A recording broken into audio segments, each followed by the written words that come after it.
Hello बच्चों, आज हम करेंगे थर्ड क्लास की मैथ की वर्कशीट नंबर 11 जो कि है 16 अप्रैल 2021 की और इसका टॉपिक है नोटों का ज्ञान।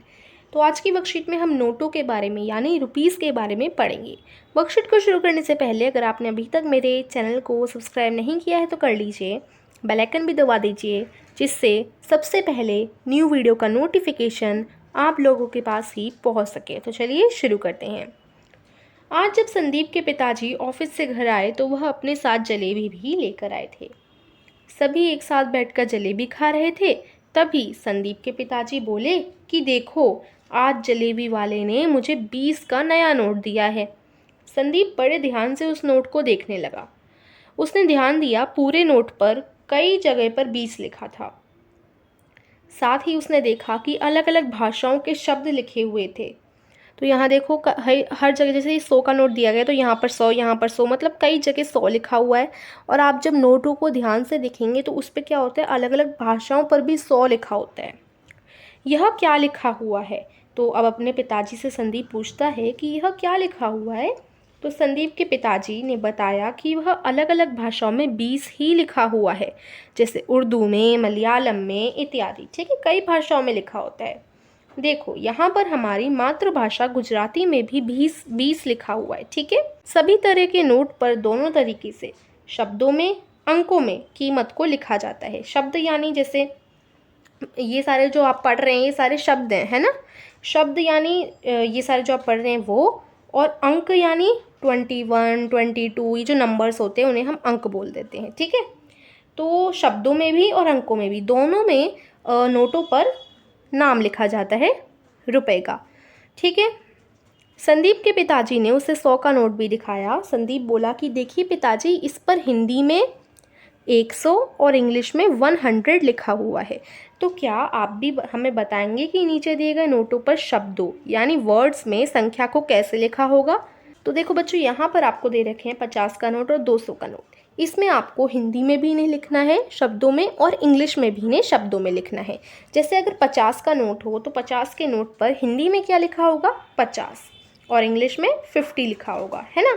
इसी प्रकार से अगर वो हो 200 का नोट तो 200 के नोट पर हिंदी में तो 200 ही लिखा होगा, और अंग्रेजी में 200, इंग्लिश में क्या? 200, है ना।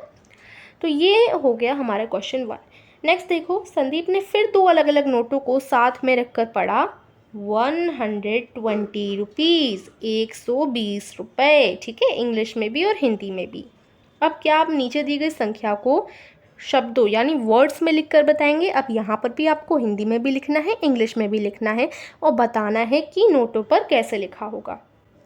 जैसे ये क्या है? 145 रुपये, तो इसे हम इंग्लिश में क्या बोलते हैं? 145 रुपीज़, है ना, 145। ठीक है, उसके बाद अगर हम हिंदी की बात करें तो ये तो है ही 145 रुपये। ठीक है, इसे हम लिख देते हैं। फिर यहाँ है 225 रुपये, तो यहाँ हम इसे इंग्लिश में क्या लिखेंगे? 225 रुपीज़। ठीक है, 225 रुपीज़। यहाँ पर हम हिंदी में इसे 225 लिख देंगे। ठीक है, तो अब देखो, इसमें 142 में हम इंग्लिश में लिखेंगे 142 रुपीज़, और फिर हिंदी में हम लिख देंगे 142 रुपये। ठीक है, 350 को भी ऐसे ही करेंगे, इंग्लिश में लिखेंगे 350 रुपीज़ और हिंदी में लिखेंगे 350 रुपये। ठीक है बच्चों, बहुत आसान वर्कशीट है ना। अब आगे हम कुछ और पढ़ते हैं, ये कुछ नया है। बच्चों, क्या आप बता सकते हैं कि दृष्टिहीन व्यक्ति नोटों की पहचान कैसे करते हैं? दृष्टिहीन का मतलब होता है जो आँखों से देख नहीं सकते, उन लोगों को हम कहते हैं दृष्टिहीन, है ना। ओके, तो दृष्टिहीन लोग तो कुछ देख ही नहीं पाते होंगे, तो अगर कोई उन्हें नोट देता होगा तो वो कैसे जानते होंगे ये 20 का नोट है, 40 का है, 50 का है, मतलब जिसका भी हो वो कैसे पहचान करते होंगे?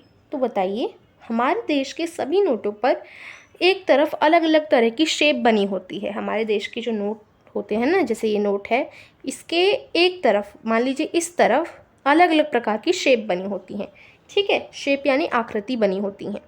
उसी पर उंगली फिराकर दृष्टिहीन व्यक्ति यह पहचान पाते हैं कि उनको दिए नोट की कीमत क्या है। तो जिनकी आंखें नहीं होती वो नोटों पर हाथ उंगली फिराते हैं और फिर उसे मन में सोच लेते हैं कि ये 20 का नोट होगा, ये 50 का नोट होगा, ऐसे सोच लेते हैं।